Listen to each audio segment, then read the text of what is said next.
그는 내 인생에서 내가 가졌던 유일한 진정한 사랑이다. 그래서 다시 그를 만났을 때 우리의 관계는 다시 시작되었고 우리 사이의 모든 것이 다시 일어났다. 그에 대한 깊은 사랑 때문에 나는 그에게서 멀어지거나 거리를 둘 수 없었다. 우리의 이야기를 시작하기 전에 좋아요와 공유하는 것을 잊지 마세요. 이제 우리의 이야기는 이렇게 시작된다. 내 이름은 두아이고 나는 동양 출신이다.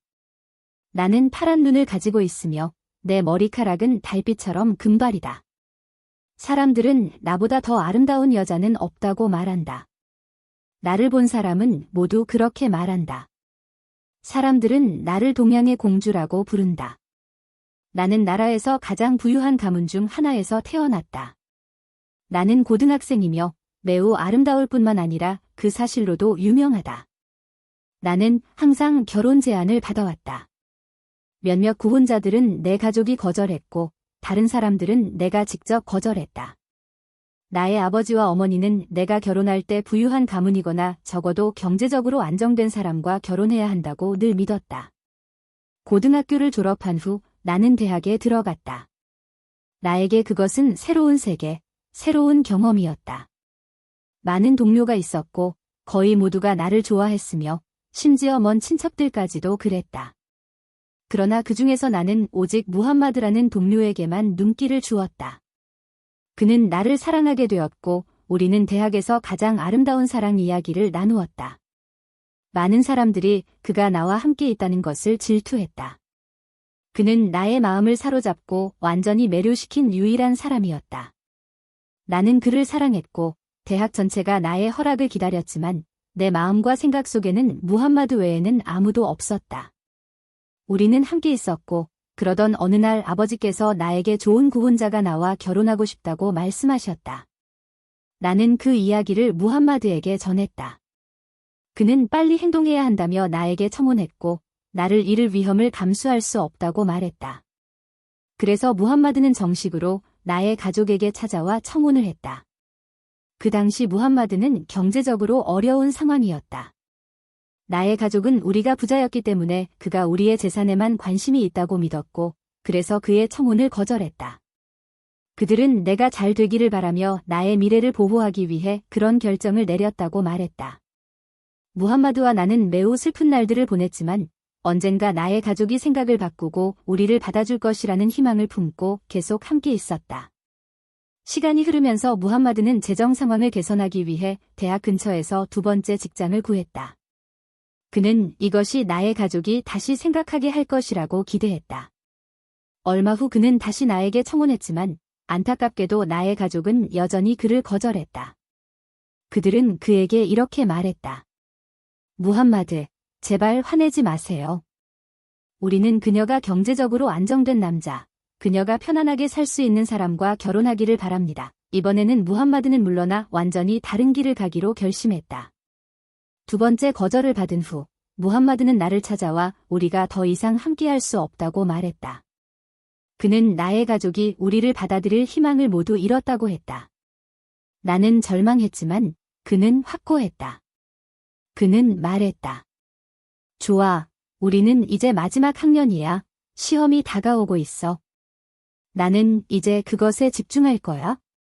그리고 나중에 무엇을 할지 생각해보자. 나는 그를 떠날 수 없었고 우리는 함께 시험을 마쳤다. 그때 나는 다시 나의 가족과 대화를 나누었고 우리 관계를 받아들이라고 간청했지만 안타깝게도 그들은 다시 한번 완강하게 거부했다. 시험이 끝난 후 나는 결과가 발표된 날 무함마드를 만났다. 나는 그에게 나의 가족이 최종 결정을 내렸고 우리 관계를 받아들이지 않겠다고 말했다. 그리고 나는 그에게 이제 어떻게 할 생각인지 물었다. 무함마드가 나에게 말했습니다. 나는 사우디아라비아로 여행을 갈 거야. 일자리를 구했고 거기서 내 삶을 재건할 거야. 열심히 일해서 재정적으로 안정되고 새로 시작할 거야. 며칠 후 우리는 작별 인사를 했고 그는 약 한 달 후 떠났습니다. 그가 떠난 직후 한 엔지니어가 나에게 청혼했습니다. 그는 내 가족이 항상 원했던 이상적인 배우자였습니다. 부유하고 좋은 가문 출신이며 성공적인 경력을 가진 사람이었습니다. 우리나라에서는 그가 우리와 동등한 사람으로 여겨졌습니다.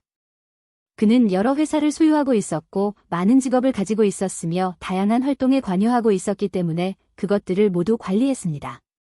반면에 그의 재정 상황은 내 가족이 항상 꿈꿔왔던 이상이었습니다. 약혼 후 한 달 만에 그는 나를 깊이 사랑하게 되었습니다. 그는 매우 질투가 많았고 나의 옷, 외모, 그리고 나의 이미지와 관련된 모든 것에 대해 항상 세심한 주의를 기울였습니다. 그는 내가 꽉 끼는 옷을 입는 것을 원하지 않았습니다. 그의 소유욕이 그만큼 강했고 그는 나를 달처럼 아름다운 존재로 보았습니다. 내가 그를 처음 만난 날부터 그는 나를 매우 존중했고 그가 나에게 느낀 큰 사랑 때문에 우리는 약혼 후 3개월 만에 결혼했습니다.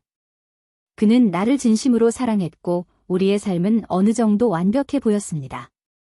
우리의 결혼 생활은 안정적이고 평화로우며 행복했습니다. 나는 그가 진정으로 원하는 것을 얻었다고 느꼈습니다.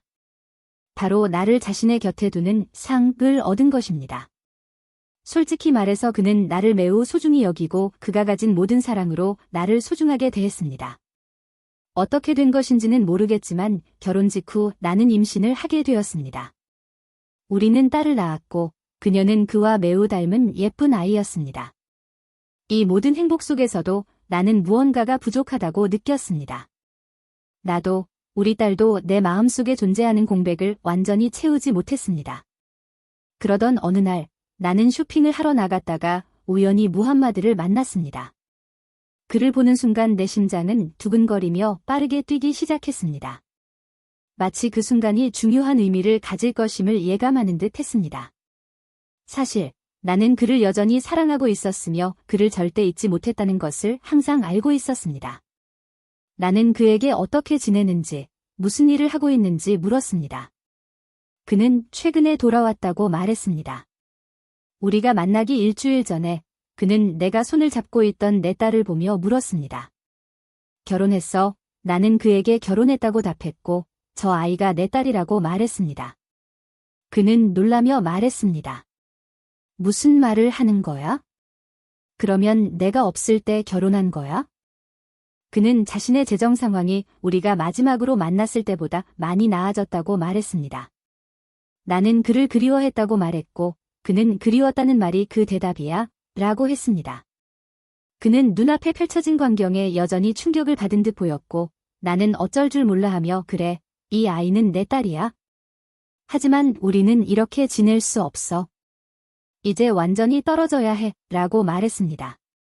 무함마드는 나를 바라보며 말했습니다. 내가 이렇게 빨리 결혼할 줄은 몰랐어. 난 내가 다시 돌아오면 모든 것이 예전처럼 될 거라고 믿었고 이번에는 내 가족이 나를 받아줄 거라고 생각했어. 나는 할 말을 찾지 못하고 내가 어떻게 하길 바라는 거야? 라고 대답했습니다. 그는 내 전화번호를 요구했고 나는 그의 번호와 함께 내 번호를 줬습니다. 그는 우리가 여기 길거리에서 계속 얘기하는 건 말이 안 된다며 우리 남편이나 아는 사람이 우리를 볼 수도 있으니 더 차분하게 대화를 나눠야 한다고 말했습니다. 우리는 작별을 고했고 나는 집으로 돌아갔지만 그날 이후로 나는 불안해서 잠을 잘 수 없었습니다. 내 마음과 정신은 완전히 흔들렸습니다. 나는 그날 밤 내내 우리가 나눈 대화와 함께 깨어 있었습니다. 모든 것을 회상하며 나는 여전히 그를 깊이 사랑하고 있었고 다른 사람과 결혼했음에도 불구하고 무함마드는 내 마음에서 결코 떠난 적이 없다는 것을 깨달았습니다. 나는 남편과 함께한 모든 것이 그저 지나가는 한 단계였다는 것을 알게 되었습니다. 무함마드와의 만남은 내 안에 있던 모든 옛 감정을 다시 떠올리게 했습니다. 남편이 출근한 날, 나는 무함마드에게 전화를 걸었고 우리는 몇 시간 동안 이야기했습니다. 모든 오래된 기억들이 되살아났고 그 역시 나를 잊지 않았다는 것을 깨달았습니다. 그가 나에게 느끼는 사랑은 여전히 변함없었습니다. 우리는 남편이 없는 동안 오랫동안 대화를 나눴고 나는 그에게 우리 아파트로 와달라고 요청했습니다. 나는 주소를 주며 너를 보고 싶어 라고 말했습니다. 나는 당신과 대화를 나누고 싶어서 당신에게 갔습니다. 우리가 서로를 그리워했던 만큼 다시 얽히게 되었습니다. 그가 처음 나를 보았을 때 나를 품에 안았고 그 순간 우리는 다시 결혼한 것 같았습니다. 우리가 함께 한 일에 대해 죄책감이나 후회는 전혀 느껴지지 않았고 모든 것이 자연스러웠습니다. 그 순간 나는 그저 그의 아내였지 남편의 며느리가 아니었던 것처럼 느껴졌습니다. 그의 품에 안겨 있는 동안 나는 아직도 그를 얼마나 사랑하고 있는지 고백했고 그도 자신의 감정을 표현했습니다. 나는 내 가족의 말을 들은 것을, 그들의 조언을 따랐던 것을, 그리고 다른 사람과 결혼했던 것을 깊이 후회했습니다. 우리의 만남이 끝난 후 그는 더 자주 나의 집에 오기 시작했고 우리의 관계는 계속 이어졌습니다. 우리가 함께 있을 때마다 나는 처음부터 내가 그의 아내가 되어야 했다고 느꼈습니다. 그러나 점점 이웃들이 의심하거나 남편에게 뭔가를 말할까 봐 걱정되기 시작했고 그것은 재앙이 될 수 있었습니다. 그래서 나는 더 신중하게 행동해야겠다고 결심했고 계획을 세우기 시작했습니다. 나는 무함마드에게 그 생각을 말했고 더 이상 그렇게 만날 수 없다고 했습니다. 이틀 안에 계획을 완성할 것이니 그때까지 기다리라고 설명했습니다. 그렇게 나는 그 생각을 실행에 옮기기 시작했습니다. 나는 남편에게 내 친구의 오빠가 직장을 구하고 있다고 말했고 그에게 일자리를 구해달라고 부탁했습니다. 처음에 남편은 지금 직원이 더 필요하지 않다며 거절했습니다. 하지만 나는 친구의 첫 번째 부탁이라 무시할 수 없다고 말하며 설득했습니다. 결국 남편은 나를 기쁘게 하기 위해 그를 도와주기로 했습니다. 나는 무함마드를 그 오빠로 변장시켰고 그는 남편을 찾아갔습니다. 그들은 대화를 나눴고 일에 대해 합의를 보았습니다. 시간이 지나면서 무함마드는 남편의 신뢰받는 조수이자 모든 일에서 그의 오른팔이 되었습니다. 그는 집에 자주 찾아와 여러 가지 일을 도와주었고 도착 시간에 따라 우리와 함께 점심이나 저녁을 먹기도 했습니다. 이것이 바로 내가 처음부터 세운 계획이었습니다. 두 사람을 가깝게 만들어 남편이 무함마드에게 의존하게 하여 언제든지 무함마드가 우리 집에 오는 것이 자연스러운 일이 되도록 하는 것이었습니다. 이제 이웃들이나 남편조차도 그가 우리 집에 있는 것을 이상하게 여기지 않게 되었습니다. 그 이후로 무함마드의 방문은 더욱 빈번하고 일상적인 일이 되었습니다. 이전에 의심할 수 있었던 이웃들은 이제 그가 일을 하러 온다는 것을 알고 더 이상 이상하게 보지 않았습니다. 무함마드는 나에게 더 많은 만남을 요구하며 나를 그리워한다고 했습니다. 그러나 문제가 생겼습니다. 남편이 이전에는 무함마드에게 의존했지만 이제는 집에 더 일찍 돌아오기 시작해 우리 만남이 어려워졌습니다. 나는 무함마드에게 남편이 그에게 더 의존하게 되어 일찍 돌아온다고 말했습니다. 남편은 더 이상 예전처럼 늦지 않았고 무함마드도 일에 너무 시달려 모든 것을 혼자 처리하고 있었습니다. 그러던 중 내 머릿속에 한 가지 생각이 떠올랐고 나는 그것을 실행하기로 결정했습니다. 해결책은 무함마드가 나에게 수면제를 가져다 주는 것이었습니다. 그는 강력한 약을 구해다 주겠다고 했고 나는 그 약을 남편에게 일을 마친 후 주스나 다른 음료에 타서 주기로 했습니다. 그렇게 하면 남편은 깊은 잠에 빠지고 우리는 더 많은 시간을 함께 보낼 수 있었습니다. 무함마드는 약을 가져왔고 나는 점심을 먹은 후 남편에게 그 주스를 주기 시작했습니다. 남편이 그걸 마시면 곧바로 잠이 들었고 나는 무사히 무함마드를 만날 수 있었습니다. 두 번째 문제는 딸이 그 시간에 깨어 있다는 것이었습니다. 나는 의사를 찾아가 아이가 잘 수 있도록 도와줄 약이 있는지 물었습니다. 의사는 특정한 약을 추천해 주었고 나는 그 약을 딸에게도 먹이기 시작했습니다. 딸이 그 약을 먹고 나면 딸과 남편이 잠들면 나는 무함마드에게 연락했습니다. 그는 항상 근처에 대기하고 있었고 내가 연락하면 곧바로 찾아왔습니다. 모든 것이 평온해지면 우리는 아이의 방에서 만났습니다. 나는 딸을 남편 옆에 재워두고 무함마드와 인생에서 가장 강렬하고 아름다운 순간들을 보냈습니다. 그동안 나에게 허락되지 않았던 순간들이었습니다. 내가 남편을 배신하는 것은 그가 약하거나 우리 관계에 문제가 있었기 때문이 아니었습니다. 사실 그는 착하고 충실한 남편이었습니다. 우리의 결혼 생활은 안정적이었고 관계도 강했지만 내 마음은 무함마드에게 속해 있었습니다. 나는 남편보다 무함마드와 훨씬 더 깊은 연결을 느꼈습니다. 무함마드를 향한 내 사랑은 너무 깊어서 다른 사람과 함께하는 데서 더 이상 기쁨을 느낄 수 없었습니다. 우리는 가능한 한 많은 시간을 함께 보내기를 원했습니다. 그는 자주 나를 찾아왔고 우리의 관계는 계속 꽃피웠습니다. 그러나 시간이 지남에 따라 나는 이중생활에 지쳐가기 시작했습니다. 나는 남편을 없애고 무함마드와 결혼하기로 결심했습니다. 나는 더 이상 그와 떨어져 살 수 없었습니다. 동시에 남편이 가진 모든 재산은 여전히 나의 것이 될 것이었고 무함마드와 나는 내 가족이 항상 원했던 대로 살 수 있을 것이라고 생각했습니다. 그때 나는 무함마드에게 내 계획을 고백했습니다. 나는 그에게 우리 둘이 함께하기 위해 남편을 제거하고 싶다고 말했습니다. 무함마드는 놀라며 물었습니다. 무슨 말을 하는 거야? 그렇게 할 수는 없어. 내가 그와 이혼하고 싶다는 거야. 나는 이혼은 선택지가 아니라고 대답했습니다. 내 가족은 절대 그걸 받아들이지 않을 것이기 때문이었습니다. 나는 우리가 겪고 있는 긴장 속에서 더 이상 살 수 없으며 남은 인생을 그와 함께 보내고 싶다고 설명했습니다. 그러자 무함마드는 그럼 누가 그 일을 할 건데?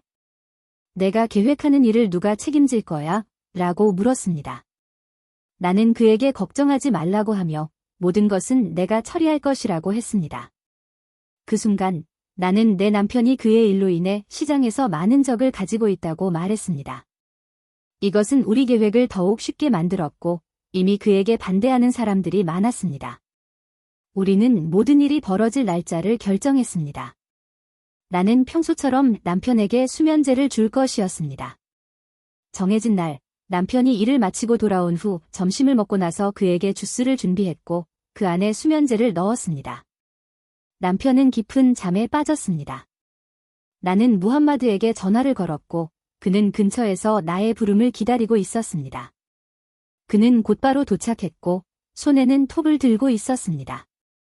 무함마드는 조용히 집에 들어와 깊이 잠든 남편이 있는 방으로 갔습니다. 그는 남편을 침대에서 들어 올려 화장실로 데려갔습니다. 모든 것이 계획대로 진행되고 있었으나 자고 있던 딸이 갑자기 깨어났습니다. 그녀는 무함마드가 집에 있는 것을 보았지만 아버지에게 무슨 일이 벌어지고 있는지는 눈치채지 못했습니다.